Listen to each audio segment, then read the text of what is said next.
بسم الله الرحمن الرحيم نحمده ونصلي على رسوله الكريم أما بعد. So yesterday we started Ilm al-Bayan and we covered Tashbih very briefly.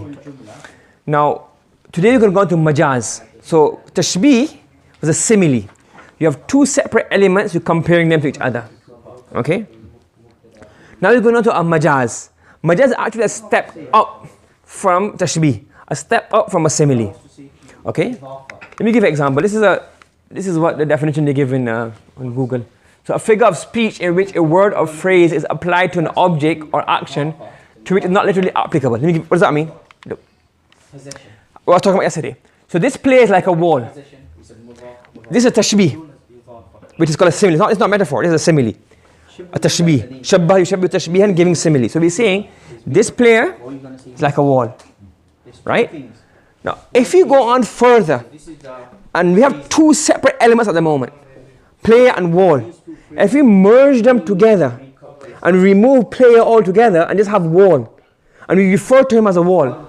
So we refer to this player as a wall. It's not literally applicable to him, innit? That he's a wall. But if we refer to him as a wall, now it's called a metaphor. Now if we change this and put it together, the wall is not playing today. The wall is not playing today. Now we've removed player. We don't have two entities. We don't have the wall and the player. We just have now the wall. We've made the wall the player. He's actually become that thing. This is called a metaphor. That makes sense? Look, so what happens now?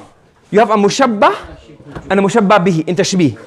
Correct? And then you can have the wajhu shabah and the adat tashbih and all that. But the main two elements, as I mentioned before, there are two main elements of a tashbih that can never be removed. The mushabbah and mushabbah bihi, they have to be there. So you have mushabbah, mushabbah bihi. Okay? What happens in majaz? You merge it together. Mushabbah doesn't exist anymore. You just use the mushabbah bihi.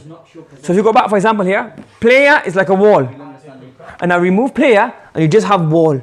I'm referring to this guy as a wall all the time. Do you understand? Let me give an example. And this kind of metaphor is called isti'ara. What's it called? Isti'ara. Isti'ara means to borrow. So you're borrowing the word. Okay, look. We have kitabun anzalnahu ilayka litukhrija an-nasa min adh-dhulumati ila an-nur. So this is a book which we have sent down to you. This is a book which we have sent down to you. So you may take people out from darkness into light. Now we understand this automatically because that's how we brain the program. We understand this. But if we were to become a bit like sarcastic sarcastic got rid of the Quran, but be literal and say, well, the Quran is there to take us out from darkness. Darkness means there's no light, a room which is dark. We understand that it doesn't mean that. But literally darkness means what? No light. And nur means light. So literal meaning is that this is a book, and this book will take you from the dark places to the light places, take you from the corner of a room it is dark into a bright place. That's not what is meant. Because the metaphor means you can't use this. Dhulumat doesn't mean dhulumat, darkness. Nur doesn't mean it takes you into the light. What is talking about? A spiritual thing. So if we look at this dhulumat, we've not got two elements. We've got dhulumat here on its own. But really, what it is really is that dhulumat is made up of a tashbih. Before dhulumat became a metaphor, and before dhulumat could have been used as a isti'ara, it was actually a tashbih. Basically it was this: ad-dalalatu ka-dhulumat, ya ad-dalalatu mithlu dhulumat.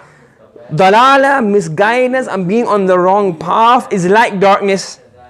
Now what do? We then merged it. And we got rid of dalala altogether. And we just use now the mushabbah bihi. Do you understand? So tashbih is a basic step. When you go a step further and merge them together and put the mushabbah behind the mushabbah bihi. And just have the mushabbah like this. So dhulumat here really means what? Darknesses which are like misguidance. Same thing with nur. Nur is actually saying now what? Al-hidayatu kan-nur. Al-hidayatu mithlu nur. Hidayah is like nur. Hidayah is similar to nur. Then what do? We put it, then the tashbih is merged. And no, hidayah is no longer used. We only use the mushabbah bihi, which is nur. This is called isti'ara. And if there are two separate elements, if the mushabbah bihi are kept separate, it's called tashbih. When the mushabbah is no longer used and only the mushabbah bihi is used, this is called what? Isti'ara. You understand? Do you understand? Does that make sense? That's the difference between tashbih and isti'ara. So every isti'ara was originally in one point in time was a tashbih. I mean, one point in time it has to be assumed to be tashbih, which has now been merged. And the two elements no longer exist separately, they exist as one, now as isti'ara. Okay?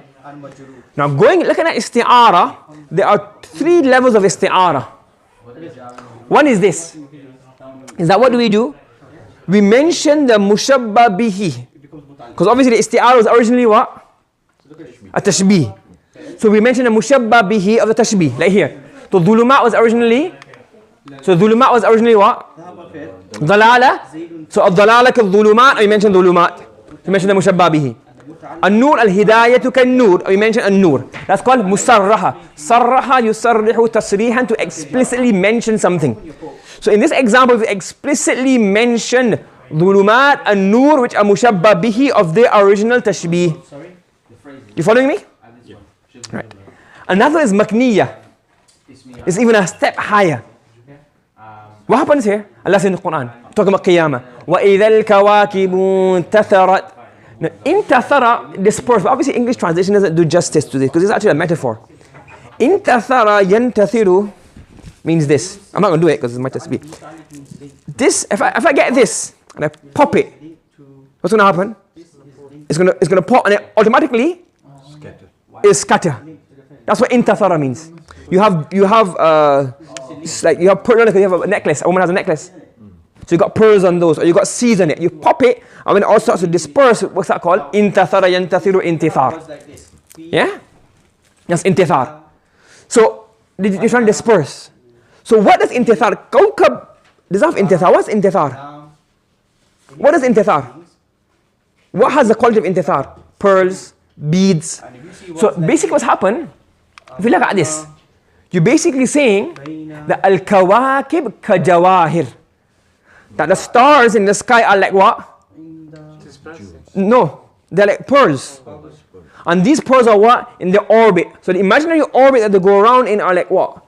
It's like the thread. So the orbit is not physical orbit, but the orbit that they go around is what? The thread. So these stars are in the orbits. So this is the orbit, and each star is in its orbit.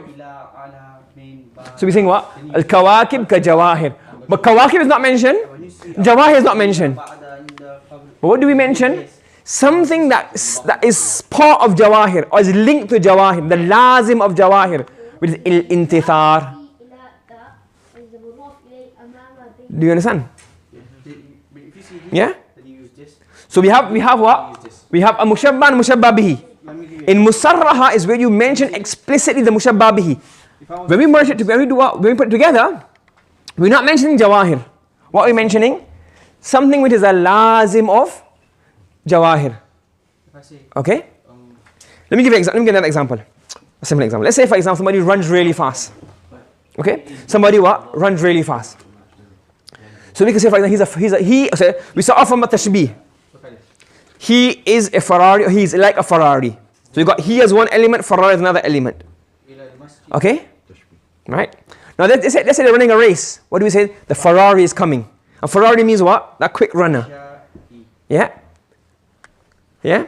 Now so that's what? Isti'ara now, isn't it? Now let's say we don't say Ferrari, we don't say he, we just say he didn't win the race. No, the Ferrari got a flat tire. Or we say he got a flat tire. What's this? So we've mentioned flat tire with a lazim, or something which is appropriate to the mushabba bihi. So he is a Ferrari, and what gets flat tires? Ferraris. So he got a flat tire, he didn't win the race, or he fell. You understand? So if we use the lazim, or something which is suitable or appropriate, or links to the mushabba bihi, we've not mentioned mushabba bihi explicitly. This is called what? Makniyah. You mention it not explicitly but implicitly. You hint towards it. You understand? So in here, intathara, we're not mentioning the jawahir explicitly. What are we mentioning? The lazim and the suitable, something that matches the jawahir, which is what? Intatharat. Okay? Another example. One step further is that you have a mushabba. You have mushabba bihi, correct? Now the mushabba and mushabba bihi joined together. So you only have what now? Mushabba bihi. But you don't mention you mention mushabba bihi or you don't mention it. But then you go on and you mention things regarding the mushabba bihi. So you've established a tashbih. You've established a simile between mushabba and mushabba bihi. Yeah? Okay? And then what do? You mention things which are part or a lazim of a mushabba bihi. To as if you're going along with the tashbih that you've made. For example, there's a very famous hadith. There's Abdul Rahman ibn Auf radiyallahu ta'ala anhu, when he was late in his life, he got a lot of wealth, he was very rich. So he would remember the earlier companions who were martyred or who died early in Islam and they died in great poverty. So he would say, well, all of us planted our seeds and some of us are reaping the fruits of our seeds. This was the ibarah he would use. He would say, minna, from us, some of us, ayna'at lahu thamaratuhu fahuwa yahdibuha. Ayna'a yuni'u ina'an means to become ripe. What does it mean? To become ripe. Thamara means what? So he's saying what? Ayna'at lahu thamaratuhu. His fruits have become. He's not talking about fruits, is he? What's he talking about? That we all done an effort. We all strive to establish Islam. Correct? We all put an effort in. And then, the same way you, like a seed almost. Then what happens now? Ayna'at, it became ripe. So his thamara, his fruits have now become what? Ripe. Yeah? So you see the isti'ara here. He's not saying, oh, our efforts are like fruits or our efforts are like seeds. Now he's forgot efforts altogether. He's just he's going along with the whole metaphor of trees. And he's saying our fruits have become ripe. And he's going along with this metaphor. And he says now, some of us are now picking our fruits.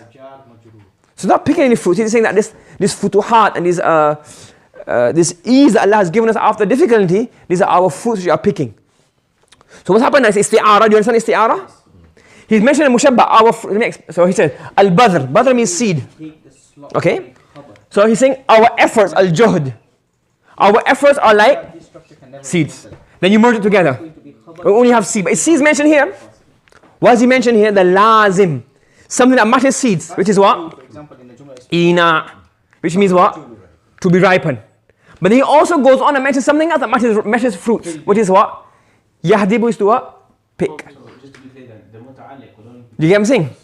So he's using things that matches the mushabbah bihi, mushabbah bihi. Do you understand? So now this is it's called isti'ara مرشحه. Okay? So a recap. What's happening here? You got a mushabbah. Okay? You got a mushabbah bihi. But the mushabbah is completely removed. And is merged into the mushabbah bihi, becoming an isti'ara. Correct? Now in this isti'ara, the speaker goes along with the isti'ara and emphasizes and works on this isti'ara, and he mentions things that are linked to the mushabbah bihi. So we're going to say this is jar. Like what? Ina and hadab. Do you understand? This is called what? Isti'ara murashshaha. It's a more emphatic. It's more beautiful. It's more beautiful, isn't it? Because you're going along with the whole theme. You've made a mushabbah bihi, and now you're saying that this when you made the mushabbah into the mushabbah bihi, you're not treating it as a mushabbah anymore. You're treating it as a mushabbah bihi. So you're not treating this as jahd. You're treating it as badr, and you're making your whole conversation based on this mushabbah bihi, which is the lazim is ina and hadab. Make sense? So for example, now, so if we look back from yesterday's lesson to now, we say we started off with what? Tashbih. Tashbih is simple. This Zaydun kal asadi fi shuja'ati. Zayd, Asad. Zayd is like. We use the word ka. Zayd is like a lion. How? Fi shuja'a. Mention everything. That's very poor. Very basic baby language tashbih. You go on a step further. And what do? Tashbih mujmal or tashbih muakkad. We either remove the word to shabah, or we remove the adat tashbih. It gets a bit more eloquent. We don't say Zaydun kal asad fi shuja'a. We say Zaydun kal asad. We don't mention shuja'a. It's understood automatically. It's mujmal. Or we go a step further and we say Zaydun asadun. We remove what? The adat tashbih. But the two elements still exist separately. Zayd and Asad, they both mention. That's what now? Still tashbih. But it's a bit more eloquent because it's not mentioning all four parts. You're cutting down the parts. It's getting closer to isti'ara now. Then tashbih, baligh, you don't have any of them. You don't have adab tashbih, or you don't have the word mushabah. So it's getting more eloquent now. Then, you break the barrier. You don't have two separate elements. What do you do now? You merge them. So you don't say Zayd and Asad. What do you say now? Asad. So you don't say, oh, Zayd is like a lion. You say, oh, the lion has arrived. The lion is given a lecture. You understand? So you merge, that's isti'ara musarraha. Okay? Isti'ara makniya, you don't even mention Asad anymore. So originally Zayd is like a lion in shuja'ah. You remove shuja'ah, you remove the ka, you put Zayd Asad in. You make it into an isti'ara, you merge it together, now it's Asad. You go to makniya, you forget Asad. You say, there he is roaring. So you don't even have Zayd, you don't even have Asad, you have the lazim of Asad, which is what? The lazim and the point of Asad. The lazim of Asad, what is that? Roaring. That's not called isti'ara murashshaha. Do you understand? You can go further on. You can go even further on and you can say, murashshaha, you can go further on and you can say what? There's a lion roaring with his big mane. He's got a big beard, for example. So instead of saying big beard, you say mane. What does mane match? Asad. So now you're going on, and you're adding on tarshi, you're adding on things that match the mushabbabi to play along with it. Do you understand? Yeah? So this is it. So isti'ara or metaphors are advancement of what? Tashbih. It's called isti'ara. Okay, so tashbih is the basic one, and it goes to isti'ara all the way to murashshah. This is how eloquent it gets as you go along. Make sense? Do you understand? See? Tashbih maqloob. Tashbih maqloob does come in here, but that's not really one of the types. It's just an off branch of it. It's not like it doesn't fit in this level here. You say, okay, tashbih and isti'ara murashshah. Tashbih maqloob is one within there. I wouldn't put it on this chart. Okay, but it's a qism that exists, but it's not within this chart. Any other questions? Do you understand? It's very important to understand this, because then what happens, the many times Allah uses in the Quran, you have to understand what the Mufassirin will say, oh, isti'ara makniya, isti'ara musarraha, fihi tarshih. So you have to know what he's talking about. All these terminologies are mentioned. Sometimes it's so easy to understand, we don't even realize we've understood it. For example, kitabun anzalnahu ilayka litukhrijan nasa min adh-dhulumati ila an-nur. You understand automatically, everybody understands that. Some of them you not be aware of, especially in poetry. So now you have to get a rough idea of how these work. Okay? Subhanallah bihamdi subhanakallahumma wa bihamdika nashhadu an la ilaha illa anta nastaghfiruka wa natubu ilayk.